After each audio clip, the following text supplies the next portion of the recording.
Africa's future, particularly in matters of peace and security, cannot be outsourced.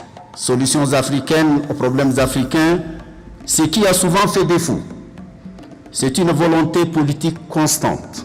We have a lot within our own communities, our principles, that we can tap into to give power to African solidarity. And to raise a new generation of African leaders who are ready to stand in the pressure room. If China can do this in 46 years, Rwanda and Africa can do it in the coming 4 decades or so. Hello and welcome to State of Africa. I'm Jeff Morte with the Africa Leadership and Dialogue Institute. Now this week, we delve into the dialogue and solutions from the International Security Conference on Africa. The gathering brought together security experts, civil society, researchers, and policymakers to examine the pressing security challenges facing the continent. The tone was firmly set by President Paul Kagame, who delivered a powerful opening address, urging Africa to be self-reliant, particularly when it came to security. This forum is not only timely, it is long overdue. Africa's future, particularly in matters of peace and security,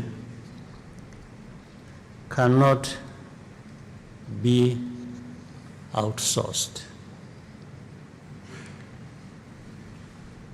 For far too long, our security has been treated as a burden to be managed by others, with minimal input from us and often without the benefit of our context or consent. This approach has failed to deliver both for Africa and for the world. What begins here is more than a conference. It is a deliberate effort to change both the narrative and the substance of how Africa engages with the global security debates. Moving forward, we must participate not from the margins, but as a credible and capable partner. To succeed, we have to focus on 3 critical pillars of action. The first is ownership. We cannot complain about external interference while at the same time creating the conditions that produce it. Sovereignty is not just about defending borders. It's about taking responsibility for our security, both as states and collectively as a continent. Neglecting this duty allows others to step in, leading to a loss of credibility and control. We also need to strengthen our continental institutions, namely the African Union and the Peace and Security Council within it, to handle our common security concerns. The second pillar is the link between governance and security. When one is weak, the other the other is compromised. Without both, there can be no trust and no meaningful progress. Security is not just about the absence of threats. Our job as leaders is to create an environment where people can live with dignity, enjoy their rights, and look to the future with hope and confidence. The third pillar is cooperation. Even with the best domestic systems in place, no country today can secure itself in isolation. None. Borderless threats like pandemics, terrorism, and cybercrime evolve very quickly, often faster than national responses. But cooperation must go beyond merely sharing information or joining forces in an ad hoc manner. It must be strategic, intentional, and innovative. The key to overcoming security challenges lies in our ability to produce our own solutions. Where we have capacity, we must scale it up. Where we lack it, this is the time and place to build it and also cooperate. The platform we are launching today must help align political will with technical expertise and national interests with continental priorities. Let us leave here not just informed, but more resolved to do more and better. Excellences, Mesdames et Messieurs, tout au long de mon parcours au sein de l'Union africaine et à travers mes engagements sur le terrain, j'ai mesuré l'ampleur de ce que nous pouvons accomplir lorsque nous faisons front commun. J'ai également été témoin du coût élevé de l'hésitation, des divisions et des engagements non tenus. Jamais l'ambition de nos instruments, notre architecture paix et sécurité notamment, n'a été remise en cause. Ce qui a souvent fait défaut, c'est une volonté politique constante, capable de traduire cette ambition en moyens concrets et en actions durables. La réalité est sans détour. La sécurité de l'Afrique ne saurait reposer sur des solutions importées. Solutions africaines aux problèmes africains, avons-nous l'habitude de dire et répéter.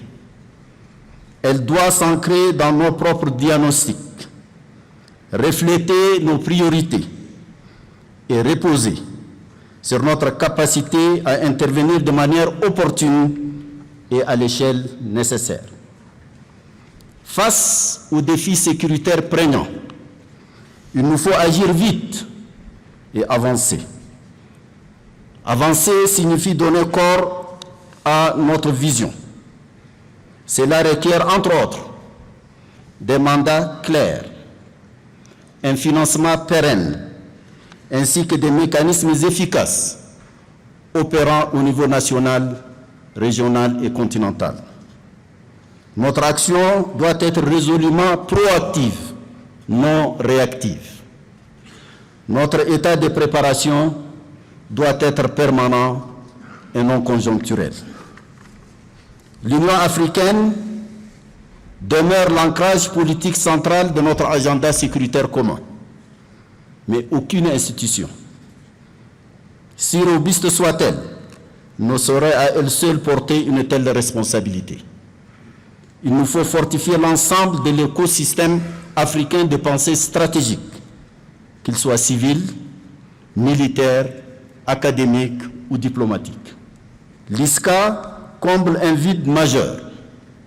Elle offre un espace unique pour un débat rigoureux, une capacité d'alerte stratégique et une innovation politique féconde, où les données éclairent la décision et où l'analyse conduit à l'action.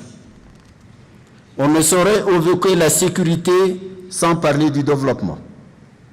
Les causes profondes des conflits sur notre continent sont bien souvent d'ordre structurel et économique. Pauvreté persistante, inégalité criante, marginalisation de la jeunesse, promesses déçues. Ce ne sont pas seulement des échecs du développement, ce sont des facteurs majeurs d'insécurité. Chaque route non construite, chaque école fermée, chaque engagement non honoré fragilise davantage le tissu social de nos nations. À l'inverse, lorsque les institutions fonctionnent, lorsque les communautés sont autonomisées, lorsque les opportunités sont réelles et accessibles, la paix devient une expérience concrète et certainement durable. Nous devons aussi faire preuve de lucidité.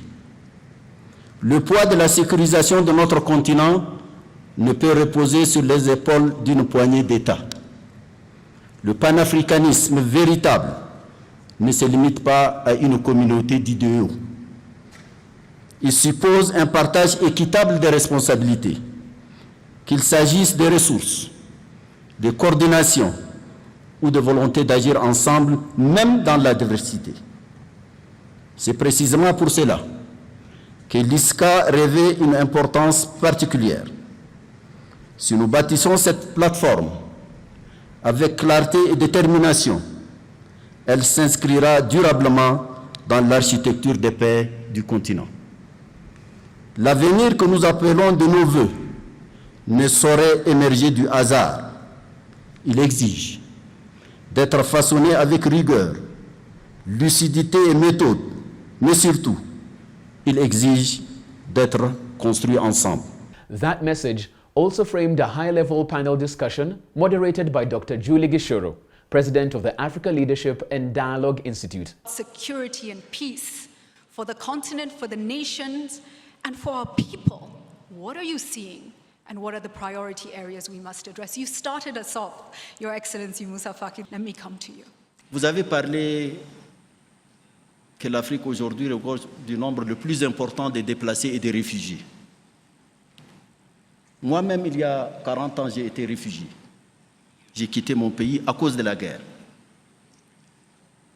Si je regarde ce qui se passe dans ce pays, le président Kagame a dit quitter enfant son pays à cause des problèmes. Il est revenu pour diriger ce pays. Et en 30 ans, nous avons constaté ce qui a été fait. Vous l'avez dit, le droit international lui-même, qui a été construit, commence à être violé par ceux-là même qui l'ont mis en place et qui en détiennent pratiquement le monopole. Ça, c'est une grande interrogation. Quand on voit ce qui se passe aujourd'hui dans le monde, ce qui se passe à Gaza, ce qui se passe en Europe, ce qui se passe en Afrique, il y a de quoi s'interroger. We need to think about that, and as a continent, it's all about responsibility. President Kagame said it earlier on. We need to own this and imagine what can be done, the solutions that can lead to peace and security. That's the biggest stake that we need to think about. Thank you. The troubles that Africa is facing are both made from within our own contradictions internally in the structure of the African state, in the incentives of the political class, and the levels of competence that are available in terms of governing. And it is also the interaction with global forces and with actors who seek to intervene in different ways, whether it be political, commercial, or security. Perhaps the most benefit in terms of this particular remark is to build on our former chairperson's remark on responsibility. Julie, for the 2 years I recall being in the UN Security Council, I was exposed to many files, many African files as they're treated in the Security Council. And what I discovered is that to be free and to be secure is extremely demanding. As a government and as the leaders of governments, you need to have extreme levels of attentiveness, strategic thinking, and a complete rejection of domination of your mind and your intentions. And you have to do that not once in a while, you have to do that every single day. The sheer pressure to be competent and to be independent is overwhelming. And that is why the most necessary measures we need to take in the next coming years is to essentially begin to reshape the incentives of leadership and to raise a new generation of African leaders who are ready to stand in the pressure room. Because to lead your country in Africa towards security and towards prosperity requires special qualities that few single people have. It is usually groups of people.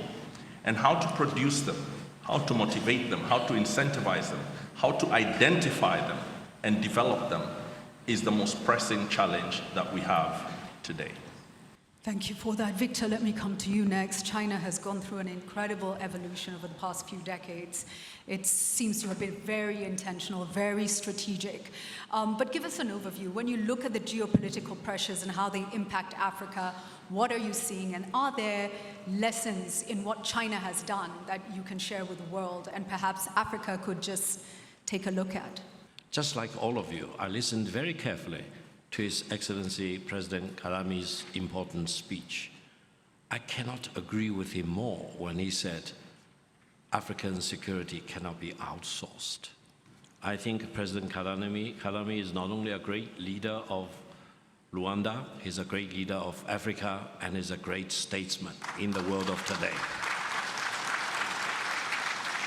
Now, when you say you cannot outsource security to other countries, in a sense, it means Africa needs to use your own brain power to make up your own judgment. In the world of today, you hear a lot of talks about whether, Africa should be forced to make a choice between China versus the United States. I think that's the wrong choice. The real choice for Africa, as well as for the rest of mankind, is whether the United States is doing the right thing or is doing the wrong thing, or whether China is doing the right thing or doing the wrong thing. If the United States is doing the right thing, work with the United States. But if the United States is doing the wrong thing, why should you bother about working with the United States or following its leadership? Similarly, if China is doing the right thing, why don't you want to work with China? And, God forbid, if China is doing the wrong thing, why should you work with China? That means African countries, people in Africa, need to use your own brain power to make a decision first, whether this country or that country is doing the right thing or the wrong thing. Don't be forced by any other country to make a choice which will not serve your fundamental interest. Now, when I traveled a little bit in Rwanda yesterday, in Kigali, let me tell you my real observation. I think Kigali is in better shape today compared with China back in 1978, when China started to reform and opening to the outside world, attracting FDI into China. The philosophical point I want to emphasize is that If China can do this in 46 years, Rwanda and Africa can do it in the coming 4 decades or so. Have faith in yourself. Keep faith in yourself. China is a success story which can be repeated by the great people here in Rwanda and the great people here in Africa. Now, another piece of advice. What is the foundation upon which security should be based, not only for Rwanda but for Africa? Security never exists in a vacuum. Security should be based on several things, which are the pillars. One is maintain stability at home. The other one is keep peace with your neighbors. And the third one, as Deng Xiaoping, for whom I had the great honor to work with before, development is the hard truth. Develop, develop, develop. In that context, whichever country which can really help you to achieve your development goal, he should be a friend. But don't be diverted. Don't be confused by some other country coming to you, say, no, no, no, no, no, let's put a premium on certain other things, on values, etc. And I do not want to build a bridge or a highway or a railway or a power station in your country. But if those countries which build these infrastructure projects in your country, they are not really meant good for you. No, that's not the truth. Decide with yourself, use your own judgment as to which countries are really helping you to beef up infrastructure connectivity, your manufacturing capabilities, and in the African context in itself, power generation. Security, which is the center of this panel, can also be understood as an economic or political market with demand and offer. So with demand was explained clearly. It's not about outsourcing security. And when you talk about the offer, offer has become less and less. There's less will to involve militarily in other countries. And other countries, because you don't want to infringe on sovereignty. And so the security in terms of defense was not really what it should have been. And when you look at the theme of this panel, with this fragmented world, you see a multipolar world with geopolitical blocs that are competing against each other.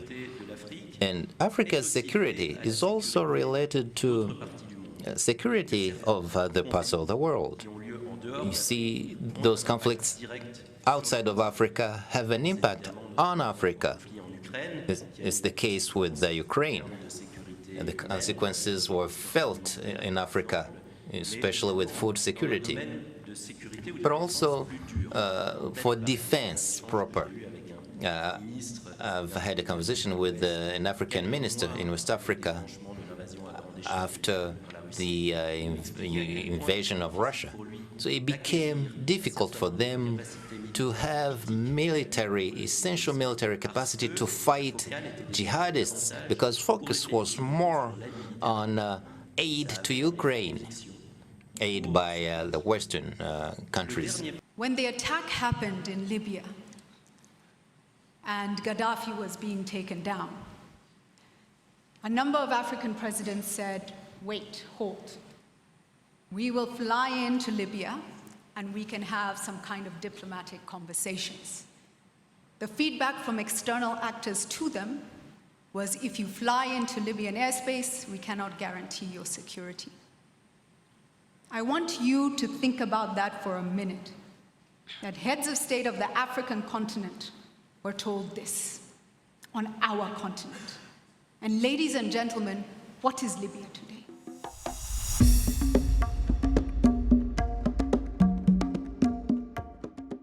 When the attack happened in Libya and Gaddafi was being taken down, A number of African presidents said, wait, hold.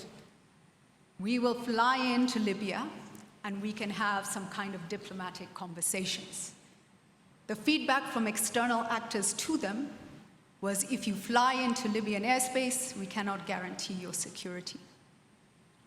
I want you to think about that for a minute, that heads of state of the African continent were told this on our continent. And ladies and gentlemen, what is Libya today?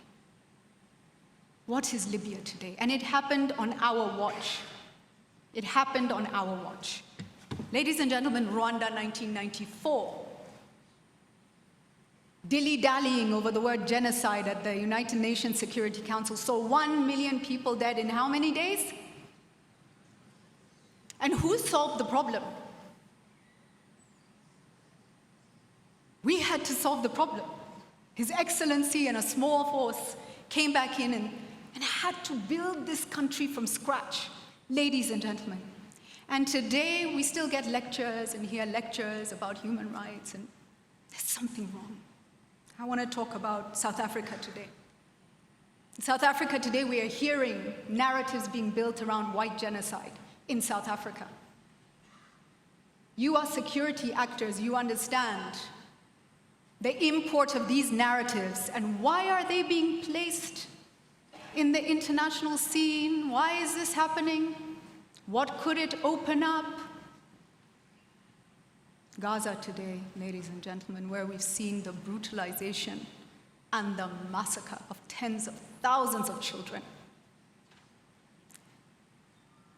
The multilateral systems, I'm going to come to each of you and ask, are they working? Can they hold?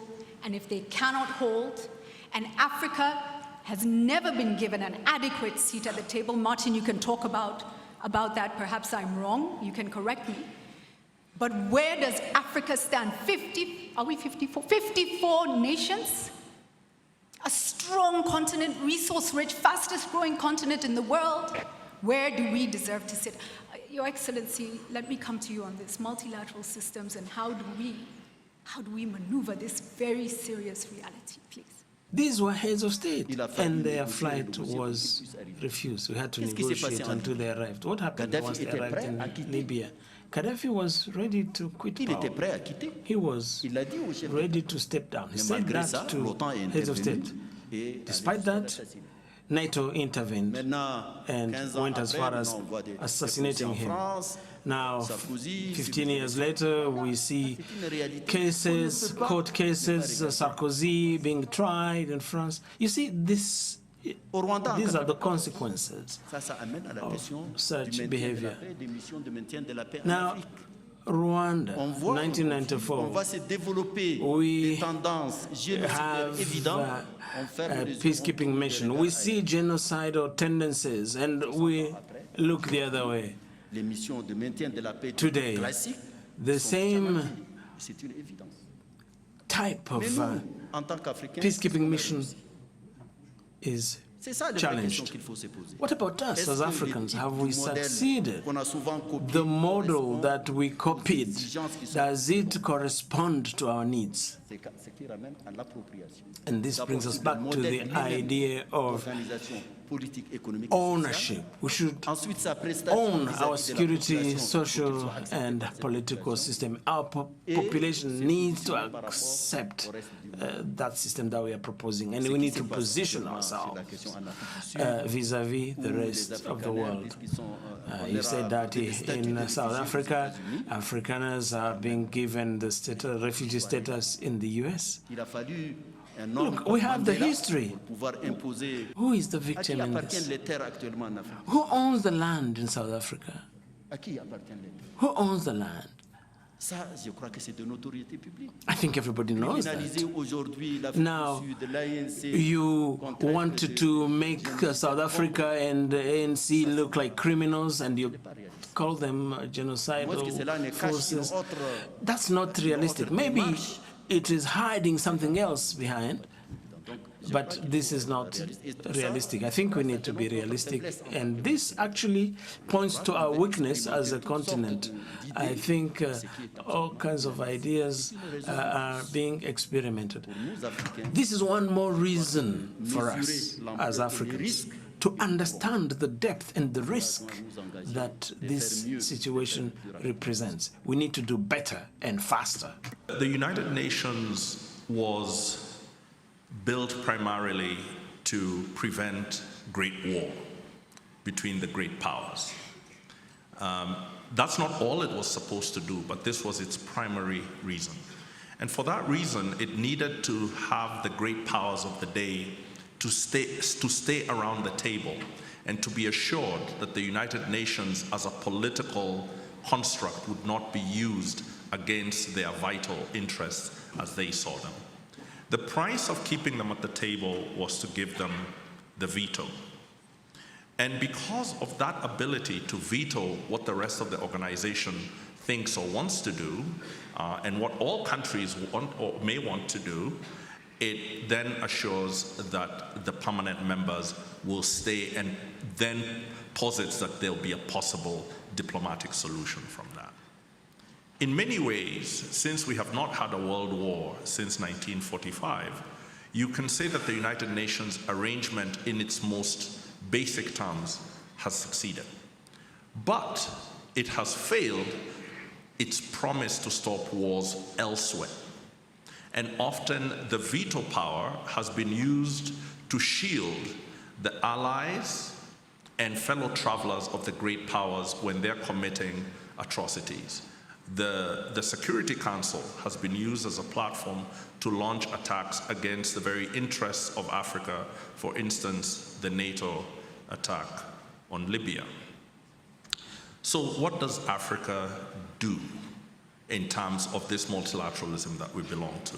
One of the most ironic things about being an African diplomat in the UN is that you're often defending the very system that you're marginalized in.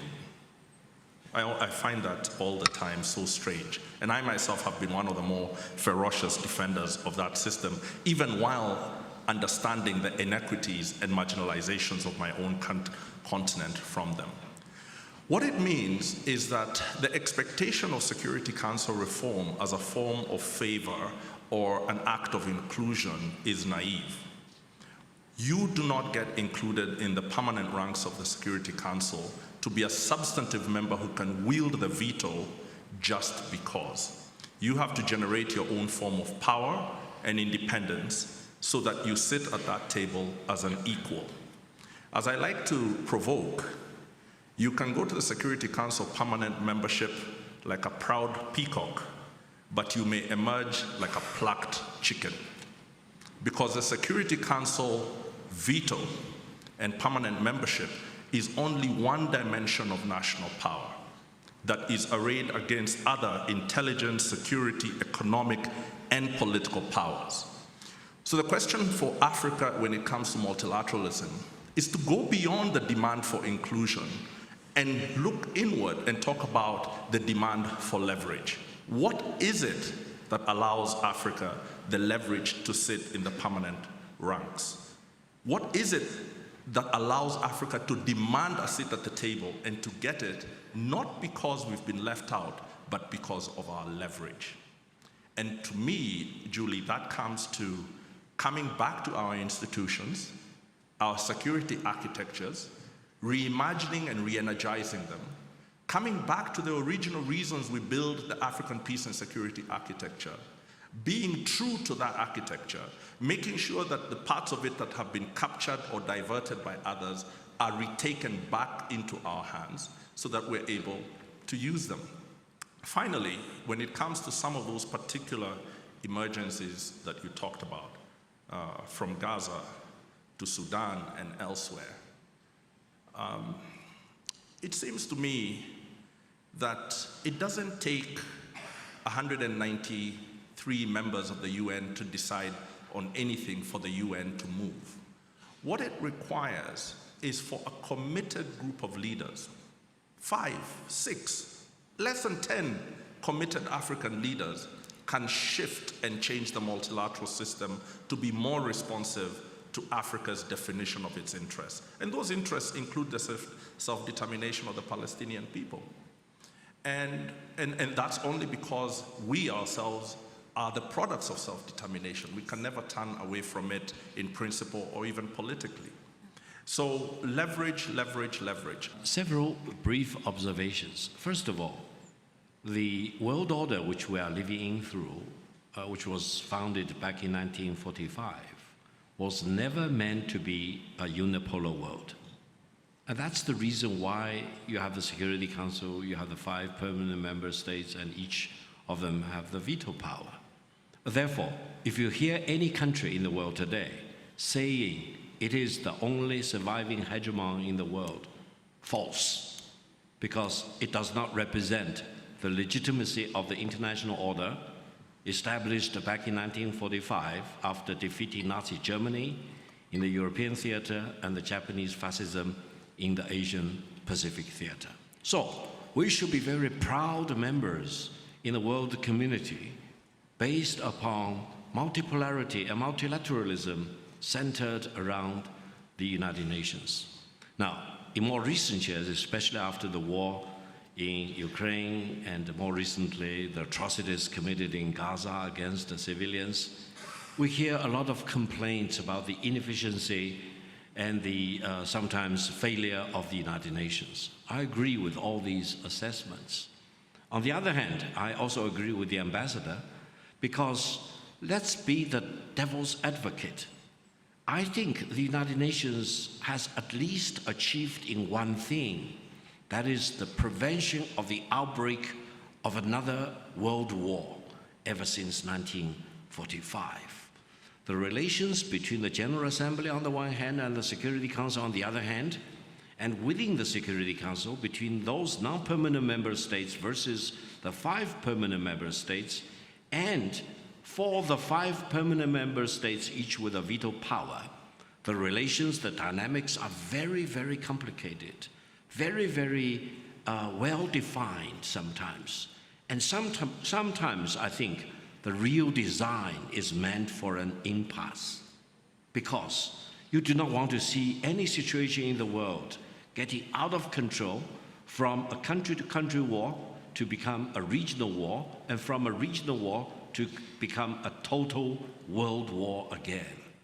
So I think while we have lots of complaints about the United Nations, we need to take comfort in one thing. That is, it is actually successful in preventing the total outbreak of another world war. Now, what does that leave for Africa, for example? I think 2 things need to be done. First of all, Africa needs to be further consolidated and strengthened. African Union should really be more consolidated so that eventually, I hope personally, for all the Security Council meetings of the United Nations Security Council, there will always be a representative representing Africa. So it is not one of the 15 member states of the Security Council of the United Nations, but African voices need to be fully reflected in the proceedings, and consultation need to be made for African wisdom and leadership, etc. And great leaders in Africa, especially a great leader like President Kagame, for example, need to lead Africa and lead the African nation to project the African voices to the United Nations General Assembly on the one hand, and especially in the Security Council. Now, the other thing, allow me to mention, is that while we always talk about securities on the one hand versus development, but these 2 things are intimately integrated. They cannot be separated. And allow me to warn all of us, we are now already in the middle of this AI revolution, artificial intelligence. I'm very much concerned about the AI divide. And the AI divide will exist between humans, for example, you with very sophisticated chips embedded in your brain, I without, between companies, between governments, between militaries, between cultures, and between civilizations. What we need to do is to really accelerate whatever we do to make sure no country is left behind, especially African countries. When you travel throughout the corners of African continent, you have the worry that Africa is not fully integrated into this AI tsunami, AI revolution. We need to speed up. We need to mobilize all resources. And I think the open source, the AI development, as represented by DeepSeek in China, represents a new trend. That means lower cost, enabling all participants to play a useful role, and African continent and all the African countries have a choice. After the Second World War, the Cold War dampened the enthusiasm, and this paralyzed the Security Council for a long time. Now, after the Cold War, we believed again in this dream of multilateralism, and we dreamt of Pacific international relations, and now we are back to tensions. And the UN system, the multilateral system, is suffering, has major difficulties. And you can also observe that the Security Council has been blocked many times by the veto power in the last few months and years. We also observe that UN agencies are having major financial difficulties. Large members of the Security Council are contesting the international order as it was constructed after the Second World War, and this leads to problems that seem hard to solve. But the multilateral system cannot be reduced to that. We can talk about multilateralisms in plural. There are other organizations, such as the Francophonie and others. I think what will happen in the following years will be a wait-and-see system where the UN will continue to be blocked with lack of innovation, lack of empowerment, lack of innovation, or those will gain strength. We talk about regional multilateralism. So I think these new organizations will give us new perspectives. Allow me to say one thing about Libya, because it was mentioned by two people. This situation is very complicated, and I think historians, when the archives will be opened, will do their work. We know that takes time for historians to do their work, but I think some truth will come out. For France, that's a situation where there were revolutions in many countries of the Arab world, and there were issues in Libya, and the leader was talking about crushing the revolution, and his own son was talking about blood flowing. When you see armored vehicles rolling in streets, what do? Do you intervene? The responsibility to protect, does it enter into force or not? I agree that intervention should be criticized, but sometimes you need to look at the facts. There were 3 African countries in the Security Council at the time of that decision. If you go back and look at how they voted and why they voted the way they voted, you will then see that they did not have a consensus as the 3 of them. And you then ask the African 3 on the Security Council, what is it that can make them strong enough to maneuver in that moment? And between that time and today, the African 3 has changed a lot. And that change has been, 1, the deepening integration of the Africa 3 to the African Union.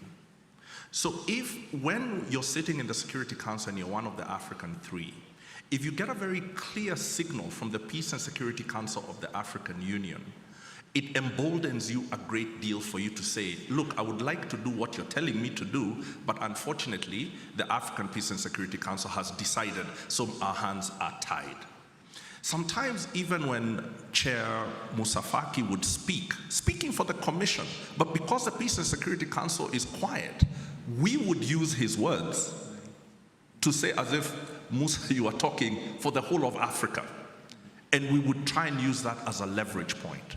We then had a unity with the CARICOM states, which was called the A3+, when St. Vincent came in and said, on the basis of Pan-Africanism, if the 3 of African countries agree on any issue, we will automatically vote for them.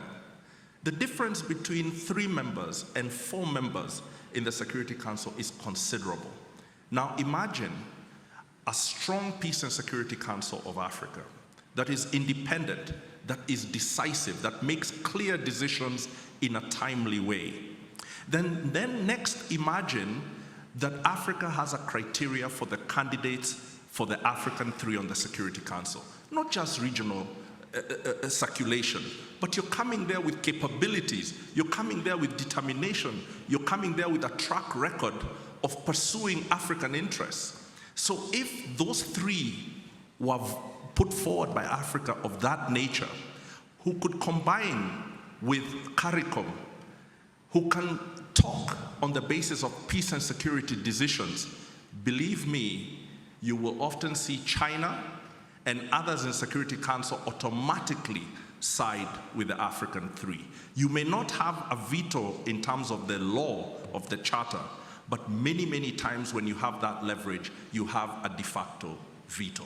14 ans après l'intervention de l'OTAN en Libye, 14 years after the intervention in Libya, there is no government. 14 years later in Libya, we don't have 5 heads of state who were designated. They went to Tripoli to convince Gaddafi. They went to Benghazi. These are facts. It was possible to stop war in Libya. The Americans acknowledged that later on. The French did, the English did, the British did that. They accepted that it was a monumental error. And what happened? Libyan arsenals were dumped into the Sahel. I'm from Chad. I was the Minister of Foreign Affairs. President Deby sent people. They bought so many arms, including some 7 that can hit aircraft. And today, a big part that is infected by terrorism is the Sahel. This is what happened in Libya. These are facts. Of course, historians can analyze this, but no one can convince us that things are different. Because today, 14 years later, Libya is still a failed state. As an African, in response to your Libya comments, I just have a few questions. They don't need to be answered, but they need to be asked. Who will write the history? Who will write the history of what happened in Libya? Africa must. Africa must write its own history. Maybe others will do the same, but already you are hearing from His Excellency Moussa Faki what they saw. What was the role of Africa and African leaders, and why could international actors not give them the respect of sitting at the table with African leaders? That was the least that could have been done. You know, what is the standard of living for Libyans today? Is it better today than it was before the attack? Is Libya secure today? Are the neighbors of Libya secure today? And the final question, who earns from Libya's resources?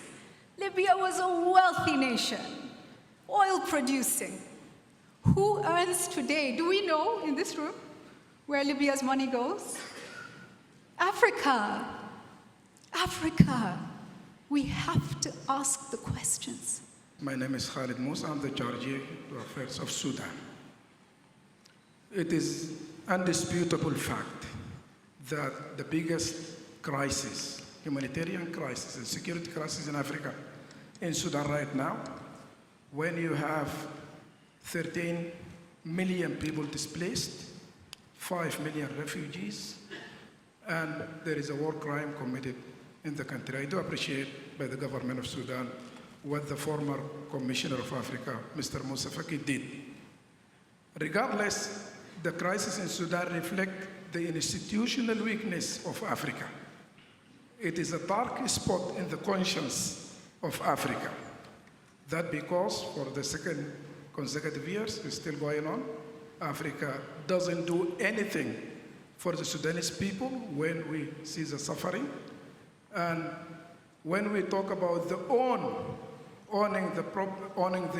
the resolution for African problem, this is a clear weakness and a spot on the conscience of Africa. Your Excellency, I wanted your comment on Sudan. It is a huge humanitarian crisis. It appears it's a proxy war. How does Africa just respond, contain? What is the way forward? What is happening in Sudan is dramatic. It's extremely acute, and certainly Africa has not done enough. But I would like to recall each and every one that in my former role as the chair of the Africa Union Commission, 10 days in terms of mission, I went to Khartoum. I met the military in all their different sections, including RSF, the political class and the civil society, and we put in place a team that supported different forces, political, social, and military forces, to reach an agreement in August 2019, and they put in place a transition with a civil government which was led by Dr. Hamdallah Abdoum. In October 2021, military forces, Al-Burhan and their deputy, General El-Meti, they did a coup and removed the civilian government. This led the African Union to suspend Sudan from their activities. And this is what really happened. When war broke out after the suspension of Sudan, I personally went to Khartoum 3 times to discuss, to engage, to discuss with military forces which were at, to see how we can kickstart the transition process. And in April, there was the war that broke out. The president and the vice president. I would like to recall that RSF is a militia, but which was legalized by the Sudanese government as an army force belonging to the Sudanese army, and this is the truth in what happened. Therefore, external interference have become a manifest, and when 2 parties are using weapons and incredible arsenals and drones, so foreign interference is known. It's well known and it's developing, unfortunately. At the same time, we started a political process to try to bring together civil and military forces to sit in Addis Ababa, and there was another process, an agenda in Saudi Arabia. Unfortunately, all those didn't bear fruit, and the war became worse, and today we are witnessing a real disaster, a humanitarian disaster. And which is more shocking is that today everybody is aware it is external forces, together with their weapons and ammunition, that are feeding the war, which has taken large proportions, and millions of Sudanese are refugees or displaced. The African Union tried their best. We don't have the political or diplomatic capacities. Even parties that is recognized, sometimes they are privileged for reasons that are theirs. External forces, be it diplomatic or political level, more than regional institutions such as IGAD or African Union. So this is an unacceptable situation, and all forces should be unified so that peace regains. Parties should accept dialogues. Parties should accept dialogues to put an end to that bleeding situation, which is fragilizing such a huge country. I personally, it's a country that I know, but nobody could imagine that Sudan would enter into such a war. And the biggest threat is that external interference are becoming more and more a serious issue, and nobody is talking. This is very worrying for us, even for the African continent in the future. Thank you so much. What an incredible conversation, and not an easy one, but an important one. I want to thank all the panelists. I'm just going to finish by reminding us that You know, many of our cultures believe in the spirit of Ubuntu. You know, so it's very easy for us to lean back into that. I am because you are. That mutual respect stands within many of our communities. In Kenya, we have something called Harambee. How many of you have heard about this, the Harambee principle? And if you haven't, thank you, I see a couple of hands. The Harambee principle is when we strive together, we achieve much. When you stand alongside each other, you have extra vigor, energy, and you push harder. And so we have a lot within our own communities, our principles, that we can tap into to give power to African solidarity. Allow me to end with a quote from a great African leader. I can see no security for African states unless African leaders have realized beyond all doubt that the solution of Africa lies in African unity. That was Kwame Nkrumah. Kwame Nkrumah, how many years ago? And so as I look at this room and the power in this room, and many who are watching on screens in different parts of the continent and the world, as Africans, what are you going to do about this?